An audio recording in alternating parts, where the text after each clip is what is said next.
Hey guys, what's going on? It's your boy Luke here for our Sentry Tournament of Champions live stream. Here we're going to go over the weather, my complete player pool, whether it's projections, ownership, of course, any live questions you guys have down in the chat, everything you guys need to know for this weekend's tournament. So let's go ahead and start off with the weather here before we hop into the player pool. And I have this open for Kapalua in Hawaii. That's a town in Maui, which is right next to where the golf course is at. And in terms of the weather tomorrow, and we'll get to Friday here in a second, really not that bad. You can see 6-7 mile an hour winds towards the beginning of the round. All the players are going to be teeing off within an hour and a half.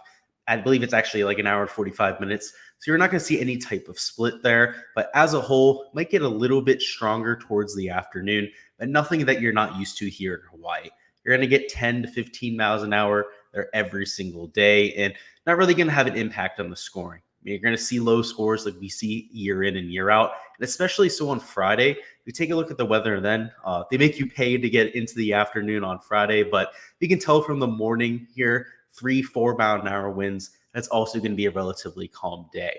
I think it's a little bit too early to be looking at Saturday and Sunday. Not like we have that data anyways there, but looking at good conditions for this weekend. So a target score right around 24 or 25 under par should be good enough to take this home. But in years past, we have seen 30 under par take this down. That was Jordan Spieth, I believe 6 years ago. So it is definitely at least in the cards. Let's move on to the projections now. On here, you guys are going to see our Patreon projections for golf. On here, of course, our course fit rankings. We got our recent form rankings on here, which aren't really that important this week. We haven't seen these guys for a month and a half for some of them.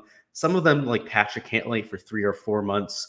So don't want to look into that too much there. Course fit, a little bit more important this week. Of course, shots gained putting on Bermuda, because we're dealing with Bermuda grass green surfaces, going to be an important stat to take a look at here.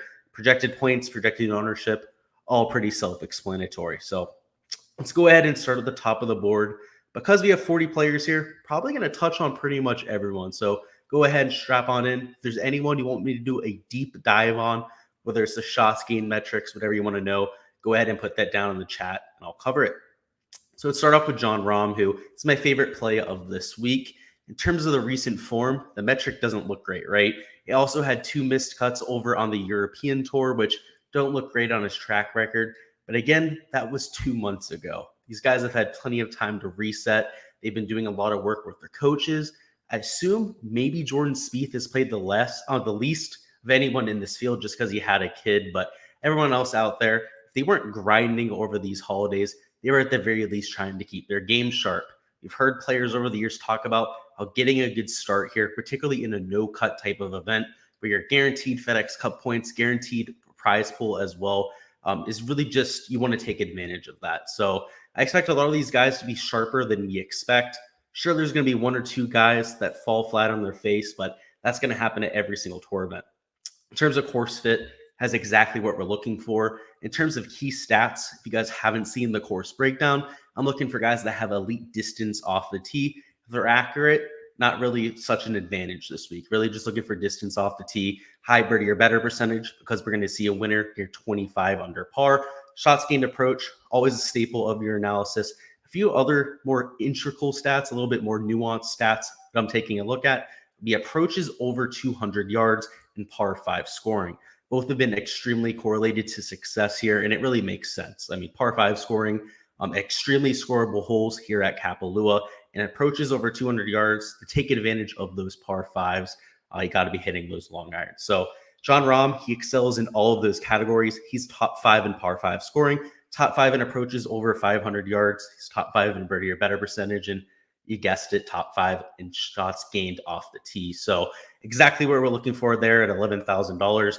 And if people are going to be slightly hesitant to go to him because of some of those recent starts over the European Tour, I'm going to be all over him. I mean, at this point, any form from December, November, completely irrelevant. I mean, in December, we had one event, the Hero World Challenge.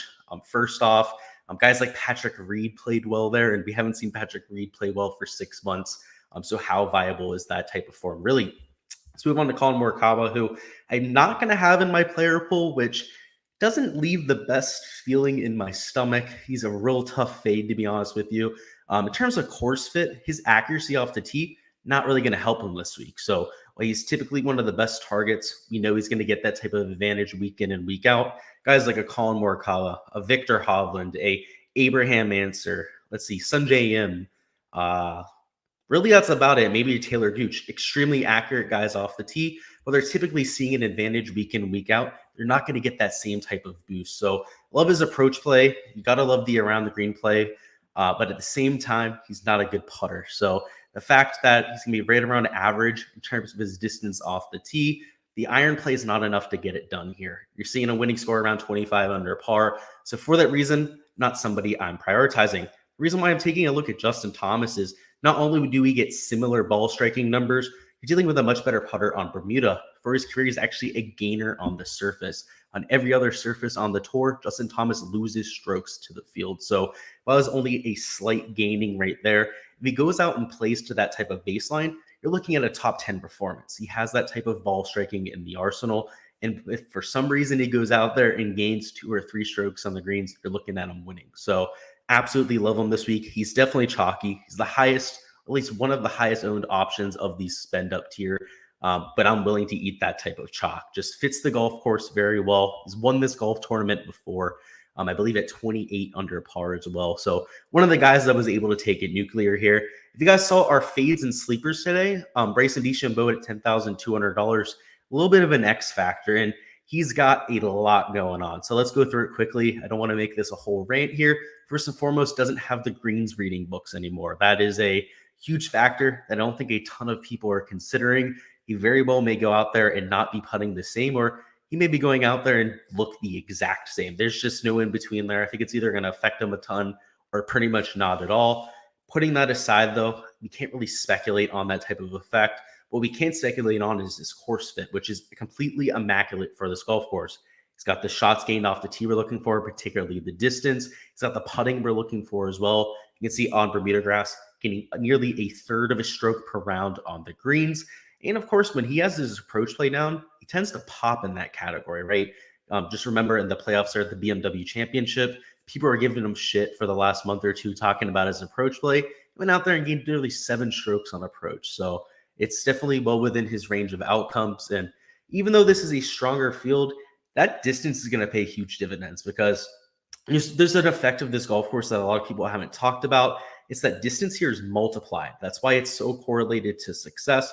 Because a lot of these, had a little bit of a gas there. Because the holes play downhill, though, you're getting a lot of extra bounce the farther you hit it. You're also getting more carry because of that downhill elevation change. So guys like Bryson that hit it 10 to 15 yards farther than even some of the long drivers on tour, you're looking at maybe a 20 to 30 yard difference in reality under these type of circumstances. So that's why you see such an emphasis on distance at this golf course. It's not really the length, because that 7,600 yards on the scorecard is really closer to 7,300 yards. It's just that the distance that you have gets magnified here. So that's why it's so important. Victor Hovland, much like a Colin Morikawa, gotta love the ball striking. You're a little bit worried about the putting. You can see he loses strokes to the field on Bermuda grass. More of a pass palm specialist, even bent grass at times. But much like a Colin Morikawa as well, that accuracy isn't going to pay him dividends here, right? He's, one of the rare guys like a Morikawa that has that distance and that accuracy. But again, that's not really a factor here. The 2 guys that I am prioritizing outside of a Bryson DeChambeau, a Justin Thomas, and a John Rahm are going to be Patrick Cantlay and Xander Schauffele. First and foremost, both of these players have all the skills that we're looking for, whether it's length off the tee, the approach play, the putting that we're looking for. You see both of them gainers on the surface. And if you take a look at Patrick Cantlay over the last year, he's getting closer to a quarter stroke per round on Bermuda grass. So because it was over an entire year, I do think that is a significant enough sample size. So, and again, he was a California kid growing up, right? So Patrick Cantlay, more used to those Western type of grasses, whether it's a bent grass, a POA, not used to Bermuda grass, right? All the grain changes, all the differences optically with a Bermuda grass type of surface. It takes some getting used to. So for me, I think that's very reasonable to assume that he's going to get better with the surface over time. So really like these 2 guys in terms of their putting, their ball striking. They don't lose around the green. They gain across all 4 major statistical categories. And a lot of people aren't going to Cantlay. I mean, he should be 30, maybe even 40% owned on the slate. just clearly underpriced at $9,700. The reason why he's not getting that kind of ownership is because he hasn't played in a while, right? Which could be beautiful. He could come out here with a renewed sense of energy. These guys are playing golf. They're golfers. It doesn't matter what level of golfer you are. If you're a golfer by heart, you're trying to play every single day. So that's just the nature of a golfer. These guys love doing what they do for a living. And I would not be surprised if he comes out, looks like his old self. And I think a lot of people forget too, towards the beginning of 2021, he was still dealing with the recovery from injury, that surgery that he had on his back. I don't know if you guys remember, he's playing like once every 2-3 months, and he was still going out there and top 10ing every single event. So for him to take some time off, this isn't something that he just like hasn't done before. Earlier this year in 2021, especially in 2020, took a lot of time in between starts and was still really sharp. Let's move on to Xander, a little bit more time on him. He's looked great, especially towards the end of 2021. It's really just a matter of time before he breaks through for another PGA Tour win. And what better place than a place where he finishes in the top 5 almost every time he shows up. So he's $9,500. I cannot fault you for starting with Cantlay and just Schauffele with lineups, completely staying away from some of these guys up top. Of course, I love all of them as plays as well, but for cash type of lineups, it really lets you build a balanced lineup. And definitely well within consideration. When we take a look at the points per dollar type of metrics, you're looking at a significant difference between some of these guys up top and then a Hovland and a Cantlay. So that's where I would be starting my cash lineups. GPP lineups, you could look that way as well. Let's move on to some of these guys in this high $9,000 range. I really thought that Sam Burns is going to be chalk. I mean, he's the Bermuda specialist, the guy who put him on Bermuda grass. He's making things from 30, 40 feet every single day. He's a great ball striker. He has the length we're looking for. The approach play over the last few months has been some of the best that we've seen in the world. So I expected him to be chalk. He's $9,100. I thought I wouldn't even have to consider him. This happened a few months ago when he went out and won the golf tournament during the fall swing. He was super low owned for some reason, even though he had been playing so well. Goes out and wins the golf tournament. He's only 17.2% owned. Makes no sense. Anytime this is going to happen, and the last I checked, this was calculated just this morning, went out, edited, but I already had in there. It's going to be accurate. He's going to be right around 20% owned. That is ridiculous. He's going to be one of my highest owned players on the slate. So you can see I didn't expect to have him in my player pool, but come tonight, going to be a huge factor there because fits exactly what we're looking for. And I thought it was too obvious, right? He's playing so well at the Hero Board Challenge. Finished in the top 5, almost took that whole thing home. I don't understand some of the ownerships that we get here in PGA DFS. Sometimes they're very overreactive. Sometimes they take a long time to catch up.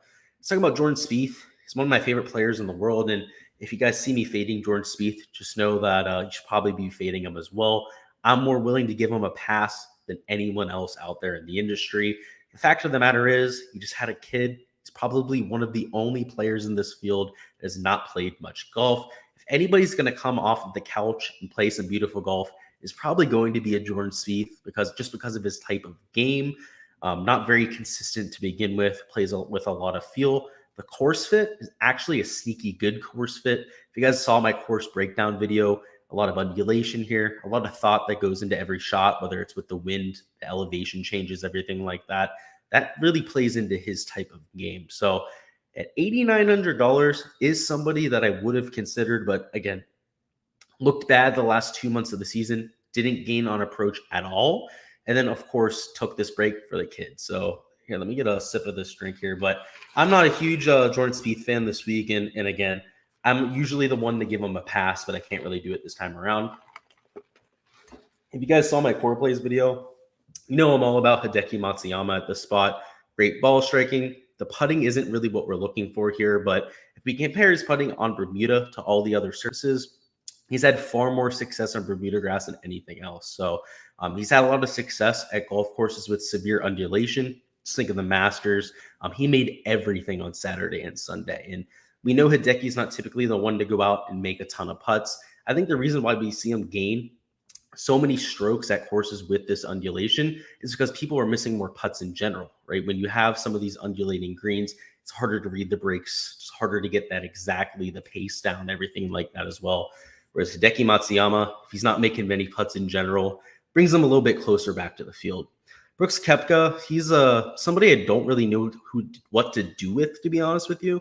The ownership number is fair there, right around 18%. In terms of recent form, you can pretty much throw that out the window. He actually looked really good at the Hero World Challenge, which isn't baked into this recent form rank because this is based on shots gained metrics. It's only for measured events, and Hero World Challenge was not a measured PGA Tour event. On the other hand, though, his course fit, it's great, right? He's got the distance we're looking for, the ball striking we're looking for, and on Bermuda grass, he's one of the best putters in this field, gains half a stroke per round. So he really checks the boxes that we're looking for. Birdie or better percentage is high. He's really good on par 5 scoring. He's top 10 for this field. The issue is the motivation, right? This is far from a high caliber event, at least in terms of its prestige. While you're getting guaranteed money, guaranteed FedEx Cup points, everything like that, I like to save him for major championship season, which is obviously the mainstream move. It's narrative based, everything like that. But to guess where he's going to go out and have one of these ceiling type performances, unless he's really in a groove, his form is off the charts. I'm not really looking to target him, right? Earlier on this year, he had a stretch of 6 straight events where he finished in the top 15. 3 of them were top 5s in a row at a certain point. You want to catch him on one of those type of heaters, or at a major championship, because he obviously elevates his game there. For me, not a priority this week, even though he looked good at the Hero. Somebody I'd much rather go to, and I'm probably adding Daniel Berger to my pool. Depends on if I'm able to fit him in later on.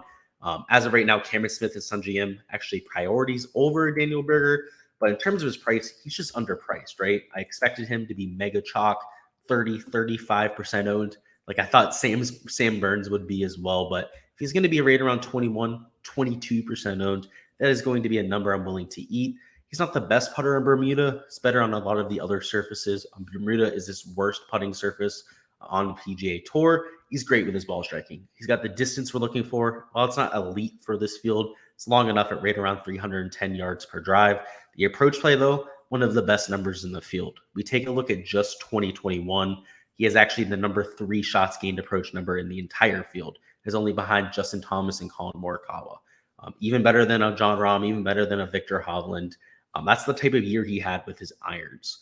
So I don't think he should be $8,400. Should probably be right around $9,100, $89,000, somewhere in that range. And Jordan Spieth should probably be swapped out with him, probably $8,400, $8,300, that kind of thing. So that's why he's down as a fade. That's why I'm probably going to consider adding Daniel Berger to the field. We'll have to see if I have room later on. 2 guys I know that I will be prioritizing, though, are going to be Cameron Smith and Sungjae Im. $8,300, $8,200 a piece. First off, Cameron Smith has been an absolute stud for the last 12 months. I mean, truly in terms of talent level, if you do any type of power rankings or that kind of thing, he's a top 10 player in the world right now. He doesn't do it with the off the tee play. He doesn't really do it with his approach play. That's just how good of a putter this guy is. But the thing with Cameron Smith is, it's not like he's not long off the tee. He still gets it out there at least 300 yards. He's just piss poor with his accuracy. I mean, a guy can't hit a broadside of a barn if you gave him 20 feet away to try and hit the broadside of the barn. But joke aside, though, $8,300. He's going to hit plenty of fairways this week at the largest fairways on all the PGA Tour. You know he's going to fill it up in terms of the putter. Really, the only question mark we have is the approach play, right? He's somebody who's very inconsistent there. He's better with his wedges than he is his long irons. But if take a look at his par 5 scoring numbers, is number 1 on the PGA Tour. Better than Bryson DeChambeau, better than a Jon Rahm. Cameron Smith was your 2021 leader in par 5 scoring. So what's that tell you? That tells you that when he's hitting it up near the green, he's not the longest player on tour. He's missing a lot of those par 5 greens. He's just getting up and down, though. His short game is that immaculate that if you're giving him a chance to get up and down for a birdie, he's pretty much going to do it every single time. He was absolutely automatic last year at getting up and down, which is really why we saw him do so well on those par 5s. If we go on to Sungjae Im at $8,200, that is $8,300 for Cameron Smith. Also an interesting course fit just because of his precision into some of these par 5s. If you take a look at the 200-plus yard approach shot range, he's one of the best players on the PGA Tour. So you like to see that he's hitting those driving irons, those 3-4 irons, a lot better than a lot of his competitors. Another thing to consider with Sungjae Im is that on Bermuda grass, he gains a third of a stroke per round. I've seen a couple people in the industry of late talking about how, Sungjae Im's not a great Bermuda grass putter.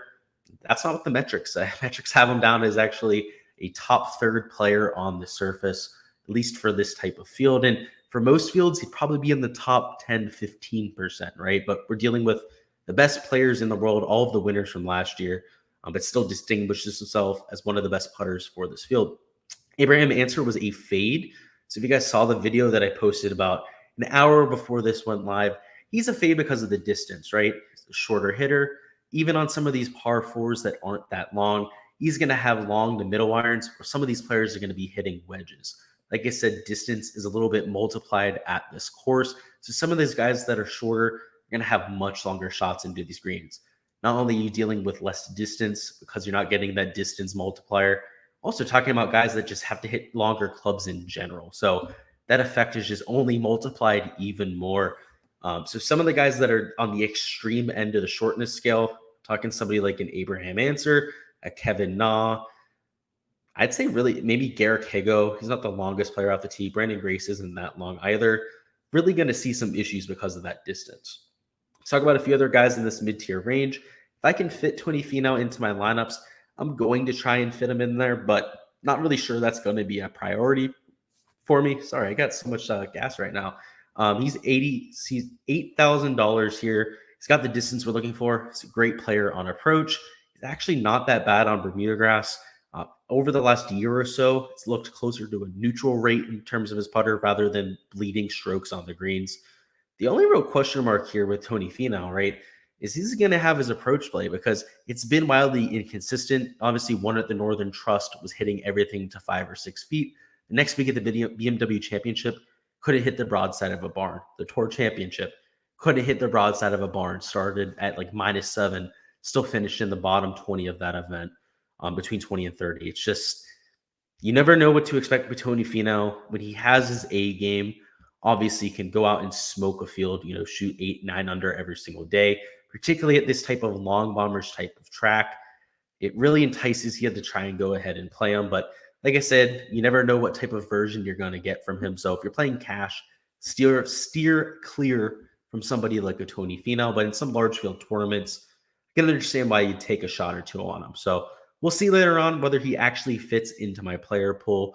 But probably be the last person to have down as a blank that I try and fit in, though, right? So, somebody like a Daniel Berger, a much higher priority. Brooks Koepka, even a much higher priority than somebody like a Tony Finau. So we'll have to see on that.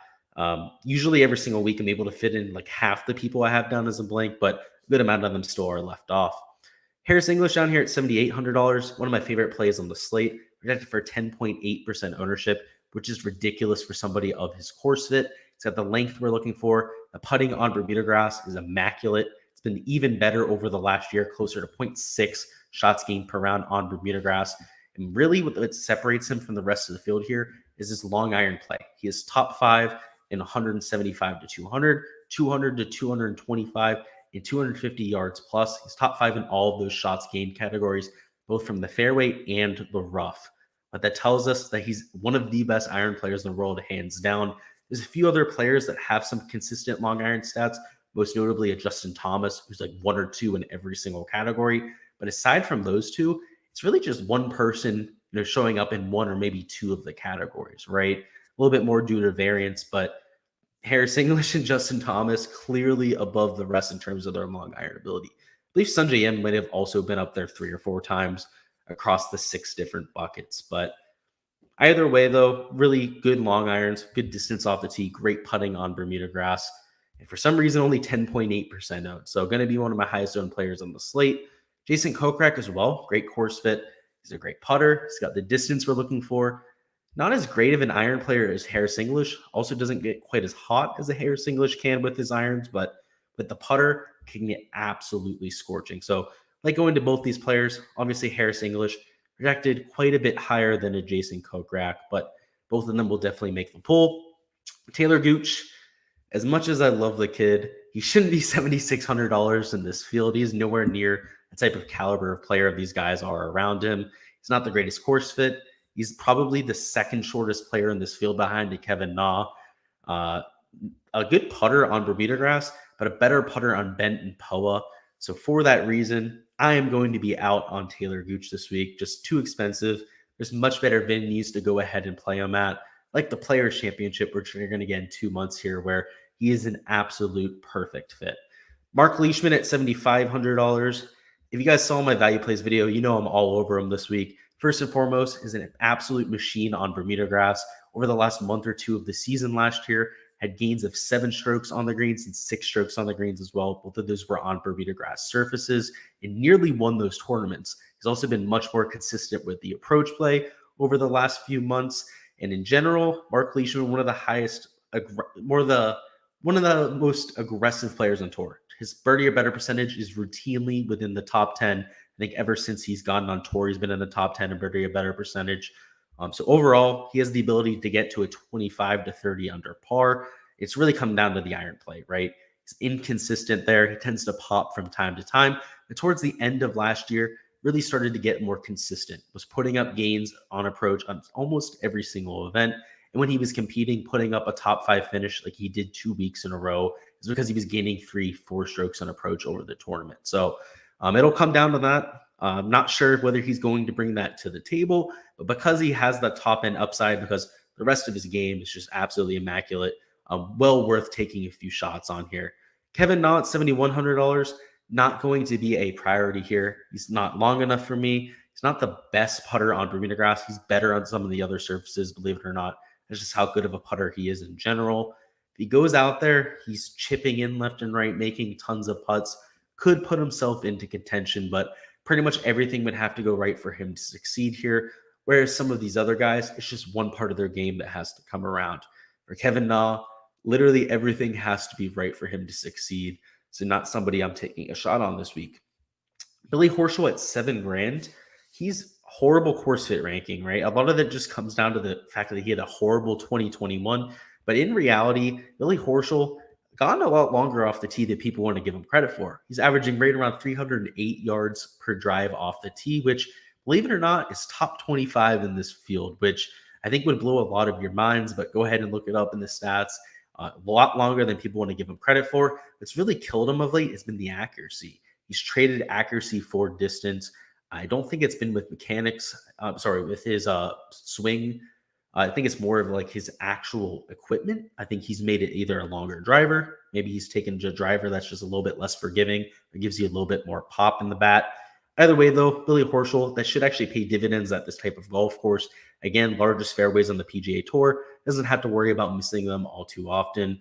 Also somebody who on Bermuda grass makes a ton of putts. And we take a look at his par 5 scoring as well. His top 10 for this field, which much like a Cameron Smith, don't really expect that from somebody who, has at least a reputation of not being such a long hitter, but because they're so good with their short game, able to overcome a little bit of that distance gap. So you definitely like him as a little bit of a low-owned sleeper pick there. Cameron Champ withdrew. Just a heads up to everyone out there. Cebu Kim, I do think I'm going to try and fit him into my player pool. Somebody who's been very good at some of these shorter tracks, particularly tracks with larger fairways. He's also been good on Bermuda grass in the past. Even though he loses on Bermuda grass, all 3 of his PGA Tour wins have been on Bermuda. So that's something of note. Definitely someone that I'd at least take a few shots on in GPPs, just because first off, relatively low owned. Also, he's only $6,900. So that's definitely going to help you out a lot. Max Homa at $6,700. Also somebody who made my core plays video. He's got the long irons we're looking for, the putting we're looking for as well. Not the most accurate driver, but he's going to get away with that. Seamus Power, if you're looking at any type of metrics this week, whether it's course fit, recent form, all that sort of stuff, he's going to be popping off in that. Even though he's done it in some of the smaller field events, especially towards the fall, that's still impressive. He was consistent. He hasn't missed a cut for quite some time. I believe 1 missed cut out of his last 10, 15 events or something like that.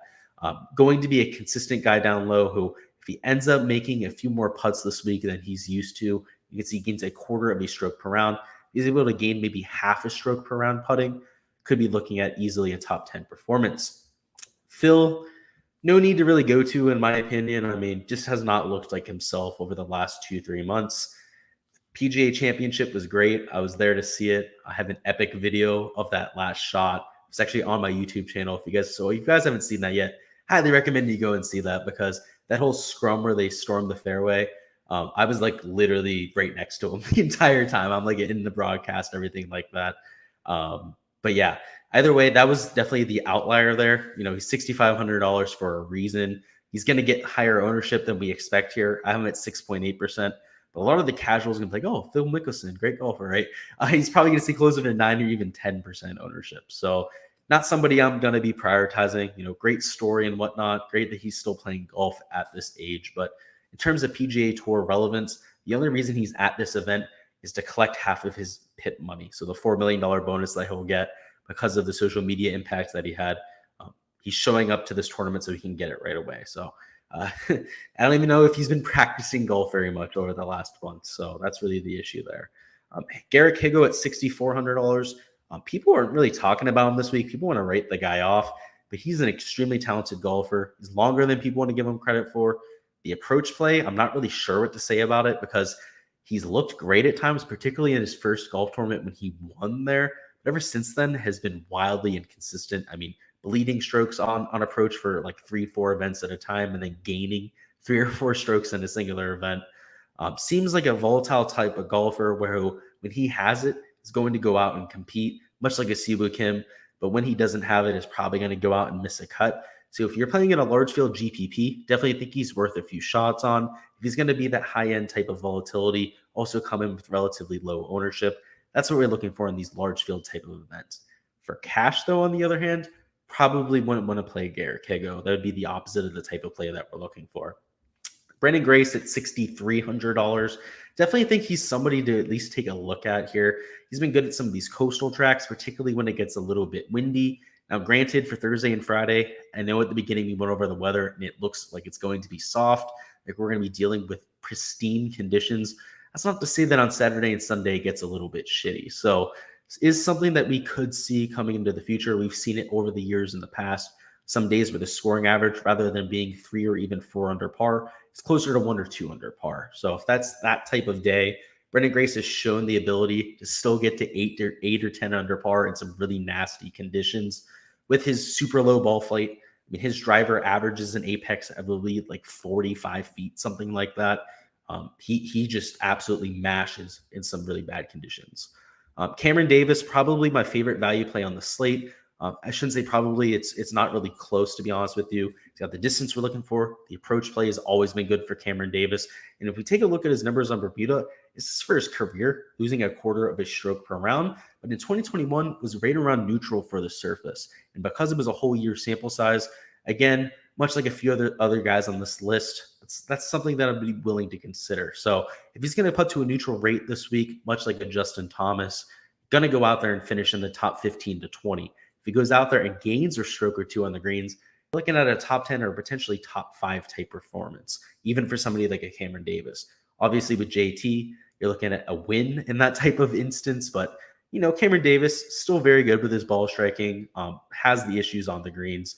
The thing that I really like about Cameron Davis here as well is that he's not very accurate, right? He sprays the ball kind of like on Jordan Spieth, just lashes at it, just goes at it with absolutely no holdback at all. He's going to be able to do that here. He's going to be able to hit some 400, 500-yard drives, which should make for some interesting scoring opportunities. Somebody I wasn't really considering this week, but I may actually try and fit him into some lineups. And Tom, I see your question there. I'll get to it here in 1 second. Lucas Herbert, somebody I considered, right? So I had him as a no. I was watching a few podcasts today, and a lot of people are kind of bashing him, just disregarding him. They weren't even giving him the time of day. And I was surfing on YouTube, and there's this YouTuber. I'll actually comment his channel down below because he has some really good content. He's like 50 subscribers though. Go into Lucas Herbert's volatility, showing that his standard deviation with all of his shots gained metrics, not just his shots gained total. The shots gained total is volatile, but when you do it stat by stat, it like breaks the volatility scale. His standard deviation is like 0.8 shots gained plus or minus for his driver. It's like over a stroke for his approach. His putting is like a 2-stroke standard deviation difference, which means that an 80th percentile performance for him in any of those categories is gaining like 2.5, 3 strokes per round, which is nuts. That's like a Sam Burns level volatility when he's on his game. So for me, Lucas Herbert, we don't see him very often. He plays a lot on the European tour and everything like that. I'm really interested in going to him. I mean, he won the Bermuda Championship out of nowhere. I mean, he looked absolute dog shit for the longest time and then comes out and wins the golf tournament. I'm not saying he's going to go out and win the Tournament of Champions because that would just absolutely be cracking the code right there. But he could very well have a good performance here, and I wouldn't be surprised. In terms of his game, he's right around average distance for this field, so not really separating himself there. Approach play is typically right around a PGA Tour average player, which actually makes him one of the worst approach players in this field.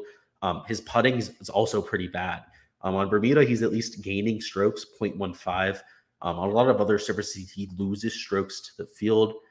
So again, he's somebody who's hard to deal with this week, right? Because we actually haven't seen him very often. I mean, a lot of these other winners here, even the winners that are the first winners for a while, we've seen them on tour for a long time. That is not the case with Lucas Herbert.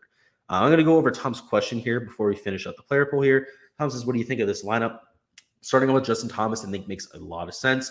Brooks Koepka, I could see. So if this is a GPP type of build, really like Brooks. I think he's being a little bit disrespected with the ownership there. Daniel Berger, absolutely love. Cam Smith, absolutely love. Patrick Reed, I am fading. So let me go ahead and mute this here. And then Lucas Herbert, we just talked about him. Absolutely love as a play down low. The only guy I don't like there is Patrick Reed. I do not think it's a good course fit for him. It's somebody who's being overrated because of some of those fall level performances that were not only in some weak fields. We didn't have shots gained metrics at the Bermuda Championship.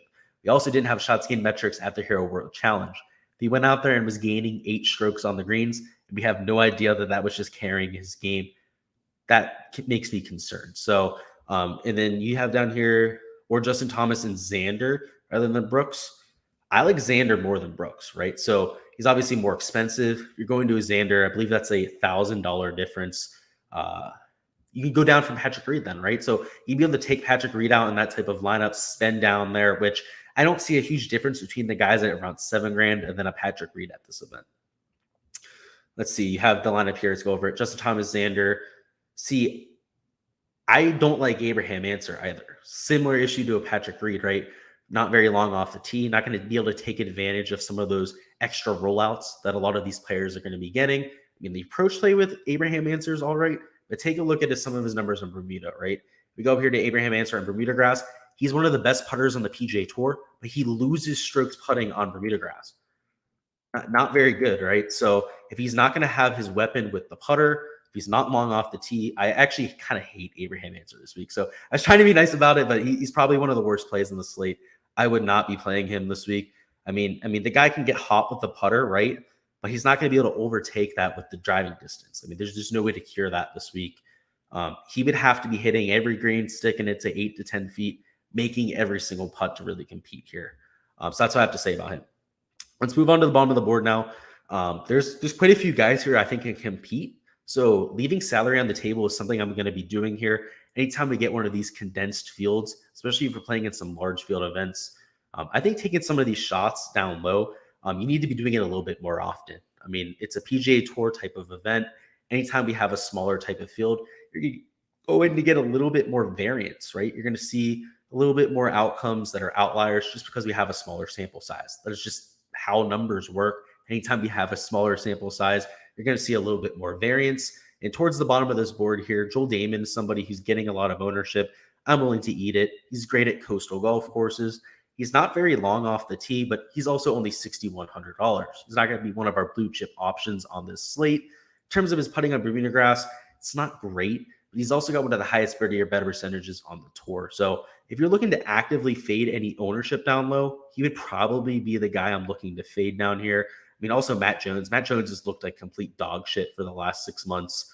I don't think many people are really considering playing him though. So it's not like that's a bold fade right there. I got him at 11.5% ownership. Whoever goes out and plays Matt Jones this week, dear Lord, good luck. That's what I'll say. But the only other fade I would consider there would be Joel Damon, but I'm not fading him as of right now. I do think that you can differentiate elsewhere. You know, some of those mid-tier guys that I'm fading, that's going to give me at least enough type of leverage, right?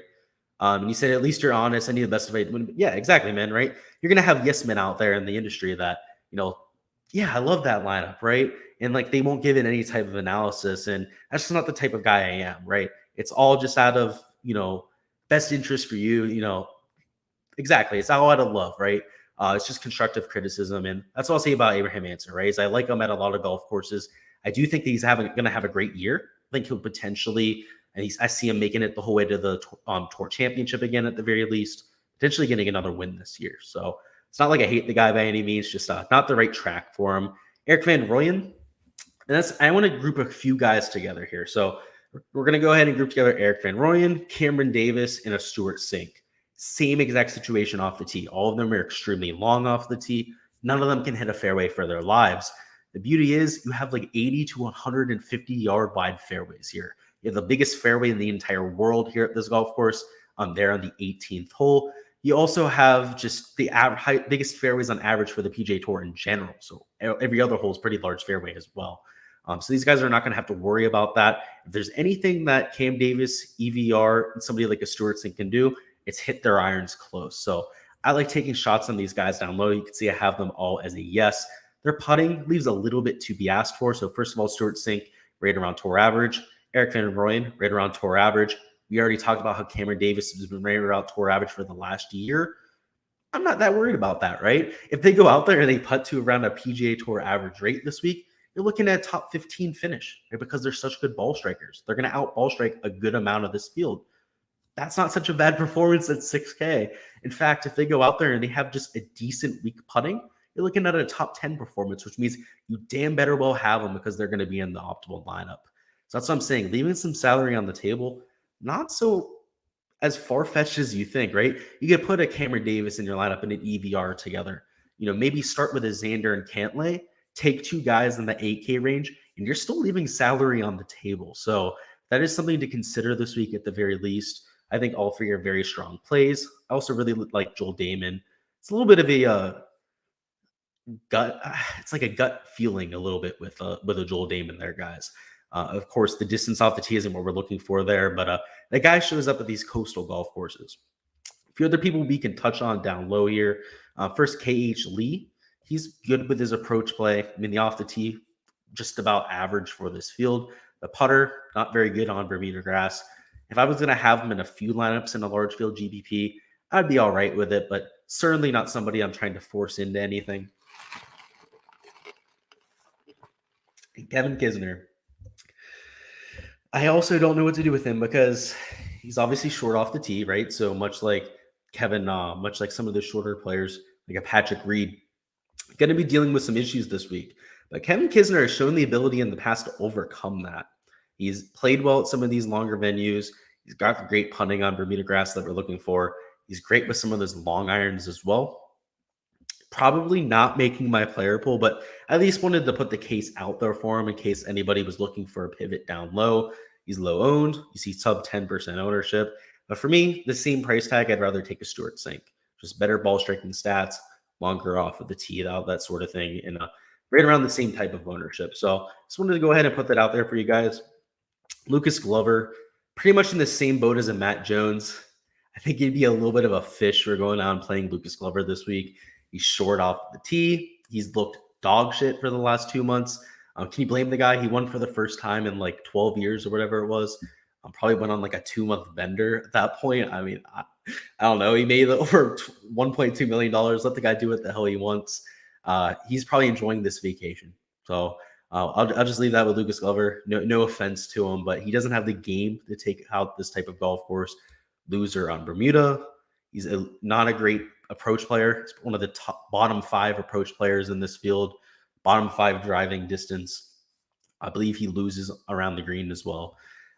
That's probably all you need to know about Lucas Glover. Love the guy to death, but not the play this week. Let's go ahead and talk about some stacks we can go with. All right. So if it ends up getting a little bit windy here, which can happen on the weekend, I'll remind anyone who's just joining in here, though, weather on Thursday and Friday, beautiful. You're going to see some really low scores. But if it tends to get a little bit windy on the weekend, who knows? We see a little bit of a sell come in. You're going to be looking for guys that have a lower ball flight. So a few guys that come to mind that are able to, adjust their ball flight very well. Justin Thomas. He's the poster boy for this type of play. He's very skilled at keeping the ball below the wind. He's able to adjust his distances very well with that type of play. He would definitely be somebody to start a lot of those lineups with. Guys to avoid: Bryson DeChambeau, extremely high ball flight. Pretty much hits that same exact type of altitude shot every single time because he's so mechanical. He'd be horrible in those type of conditions. It'd be the opposite of somebody we want to take. Another guy that would struggle, Jordan Spieth. Add windy conditions into the factor. He doesn't play his best golf. The other people you wouldn't want to play. I mean, first and foremost, Sungjae Im. He's so mechanical, much like a Bryce DeChambeau. Add wind to the factor. Doesn't tend to play his best golf. A few people that play well in wind. Daniel Berger went to FSU. If you know anything about Florida golfers, they know how to play in the damn wind. Playing 25 to 30 mile an hour wind every single day for your entire life. Gets pretty easy to play in the wind. I can just tell you as somebody from Florida, you kind of figure it out. Somebody else I'd consider for windy play, Patrick Cantlay. Much like a Justin Thomas, very good at manipulating his ball flight. So able to keep the ball below the wind. We've seen that before. He's able to hit that stinger driver, which, a lot of guys like a Justin Thomas, they have to go to that stinger iron. He can do it with his driver, which you've seen Justin Thomas. He did it at the Players Championship, go to that stinger driver, but Patrick Cantlay definitely has that in the bag.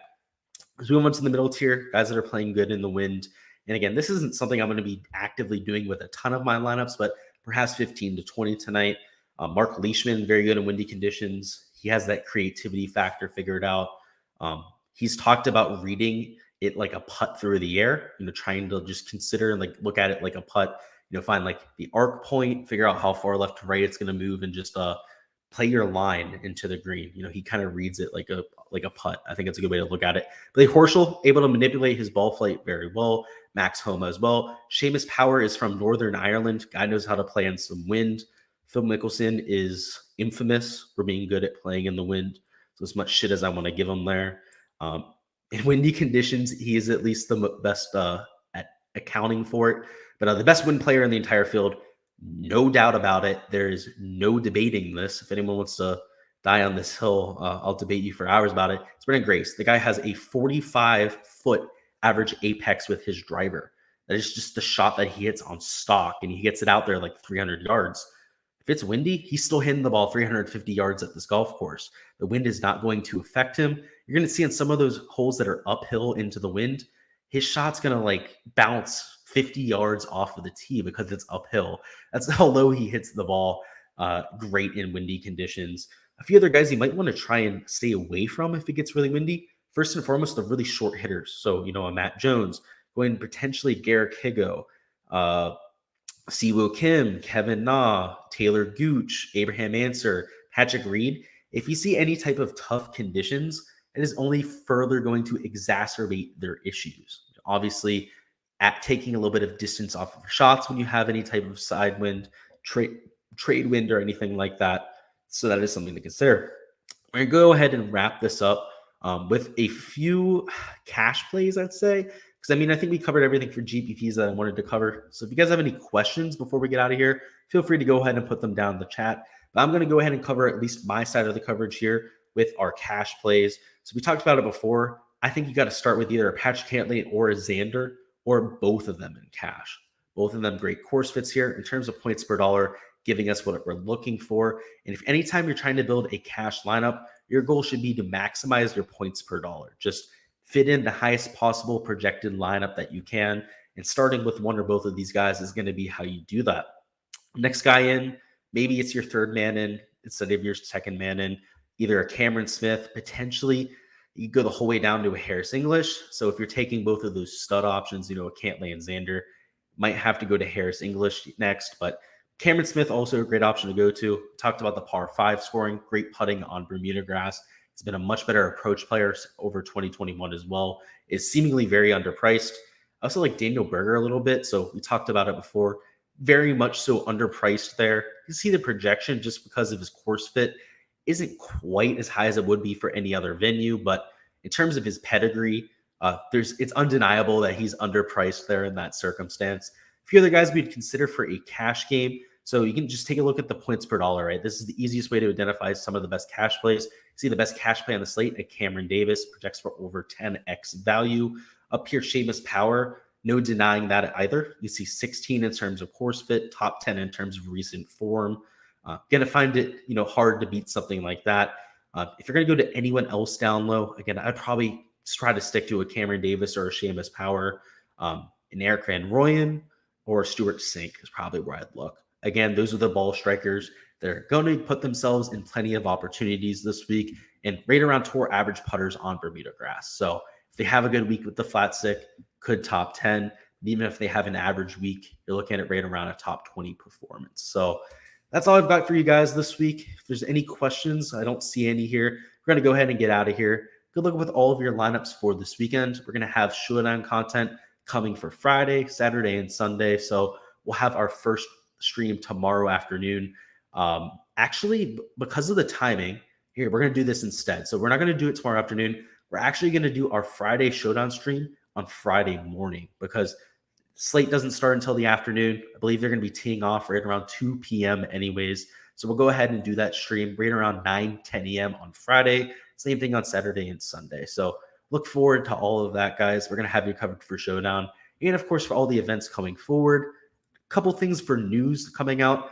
I'm going to have my book dropping this spring. So I've talked about that a little bit here on the channel. It is a DFS strategy book that I've been working on for about 2 years now.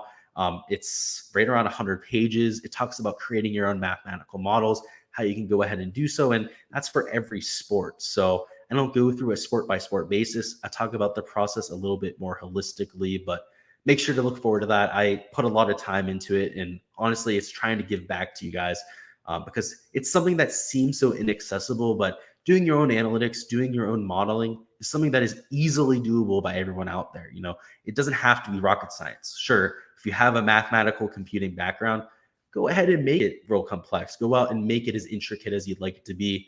But in reality, if you're able to put together a few multiplication signs and a few addition signs into a linear equation, you can do analytics, right? It doesn't have to be rocket science. Another thing is I'm going to be on site at the Players Championship. So I have media passes. I'm going to be there, staying there anyways, but I was able to get that type of access as well. So I'll be within the ropes. I'll be able to take pictures with golfers, all that sort of fun stuff. So look forward to that. I'm going to be there hopefully a day early as well. So I'll be there on the practice range, getting a read for how the golf course looks, how firm it is, how long the rough is. I'll take pictures, do everything for that. Look at golfers on the range. So if there's anybody dealing with an injury, anybody that isn't there, I'll go ahead and make sure I note it for you guys. So look forward to all of that. Good luck with all of your lineups for this weekend, and let's get this cash.